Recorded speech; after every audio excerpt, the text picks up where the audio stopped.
Hey everyone, my name is Ben and welcome to this new channel, Quatter's Craft. In today's video I will show you how to easily craft this pillar. It's really super easy to craft and you will see that you don't need a lot of tools in order to do it. The first thing you will need is some piece of XPS foam. In my country you will find it in green. I know that in other countries it can be pink. It's just some stuff that is used to isolate homes. Next, you will need some corrugated cardboard. If you can find it wide, it will be more easy for the next steps.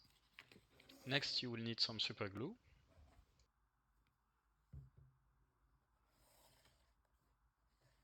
For the paint, it will be super easy. First, you will need some kind of brown, and in second, you will need two shades of beige. One really light and one a bit darker. Of course, you will need some kind of brush. It will not be super precise painting, so honestly, anything you have will do the trick. A piece of foil paper. In order to cut the XPS foam, you will either need a good knife or a hot wire. You will also need a bit of dish soap. And finally, not mandatory, but you might want to use some static grass. If you do so, you will also need some tacky glue. The first step will be to cut some square in the XPS foam in order to craft the basis of the pillar. You don't need to be super precise. I use 2 by 2 inch square for the big basis and 1.5 by 1.5 for the small basis.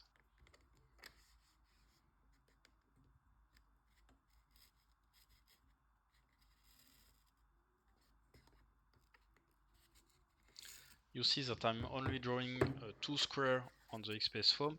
It's because the piece I have is quite thick, so I will cut it sideways afterward to create more pieces. Here you will see that I'm using my Proxen table to cut the XPS foam. It's only to save time. You can really easily cut it with some hobby knife or really any sharp knife.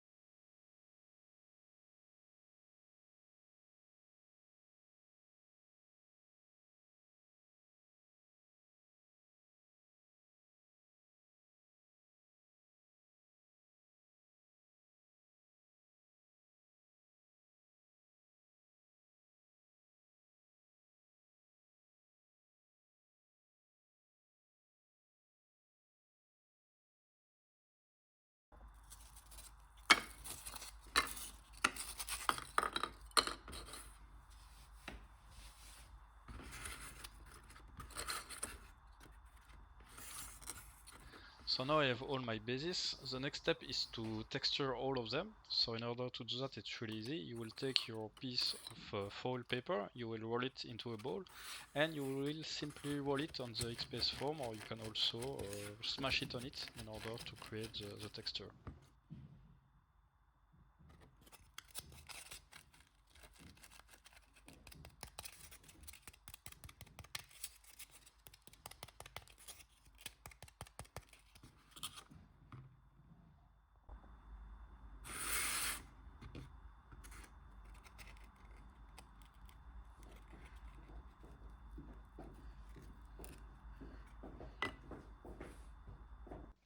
Okay, so now everything is ready for the painting. I will first start with a layer of dark beige.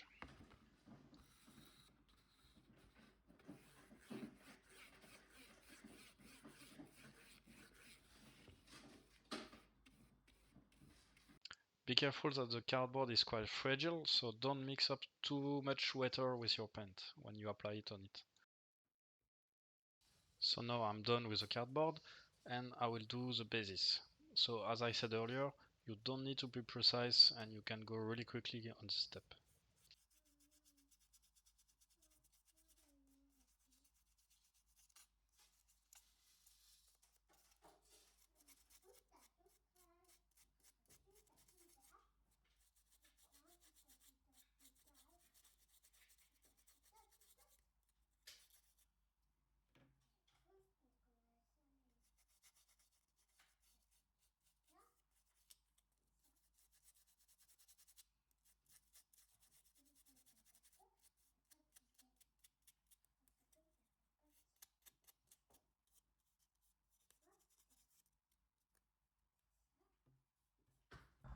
Okay, so this is how it looks like after the first layer. I will just do a second layer on everything, but just be careful on the cardboard to be really light on it. Depending on the type of pillar you want to do, you might want to do additional pieces of XPS foam. So if you want a full pillar, you will simply use the basis on both sides of the pillar. But if you want some broken pillar, you will need to cut some round shape in your XPS foam. And to be honest, even if you do a complete pillar, I will advise you to still do those round shapes that you will insert inside the pillar, and it will be useful to make it more sturdy. If you plan for this piece to be visible, don't forget to apply some texture on it as well.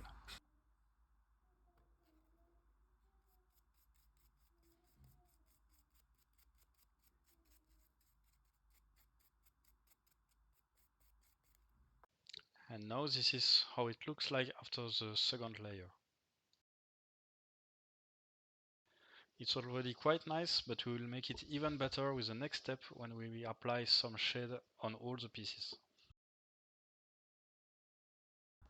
For the shade, you can buy some already made for you, like the one of Citadel or the one of Army Painter, but you can also easily do it yourself. Here I've mixed some water, some brown paint, and I added a bit of dish soap. Again, nothing really precise, just do your own mix and try to have the same consistency as I have in the video.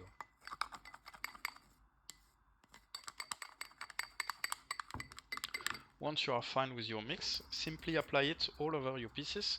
You will see that it makes them quite dark, but don't worry, during the next step with the dry brush we'll make them a bit brighter. Here you can see a piece with and without shade, and you can see that it really makes a difference. So the next step will be dry brushing. If you don't know what it is, basically we will highlight all the rest area of the textures that we did in the previous step. So basically you dip your brush in your paint, and you will remove the excess paint from your brush by painting over a paper towel until there is really only a little bit of paint remaining on your brush. If you want to be sure, you can apply it first on your skin, and you will see the amount of paint that will be applied to your model. So now we'll basically dry brush everything we just made in the previous steps. So we'll first try with a big layer of dry brush with a dark beige paint, and afterward we'll do a second lighter layer of paint with the light beige paint.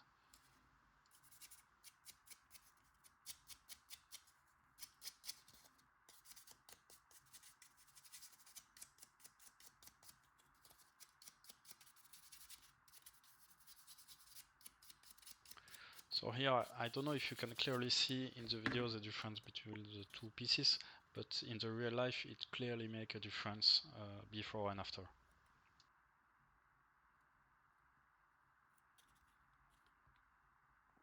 So now that everything is painted, we'll simply glue everything together.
And with everything glued together, our pillars are now complete.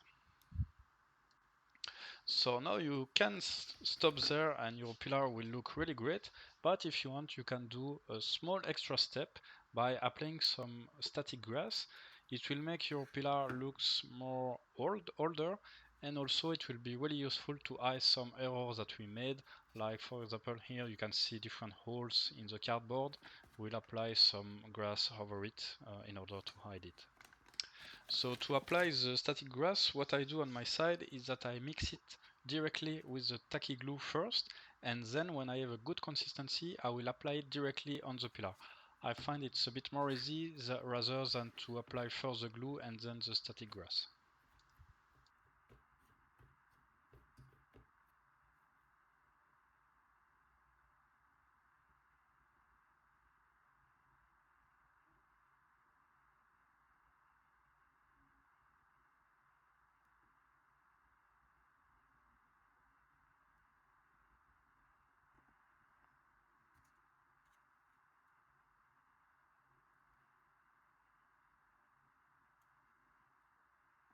Et voila, this is the final result.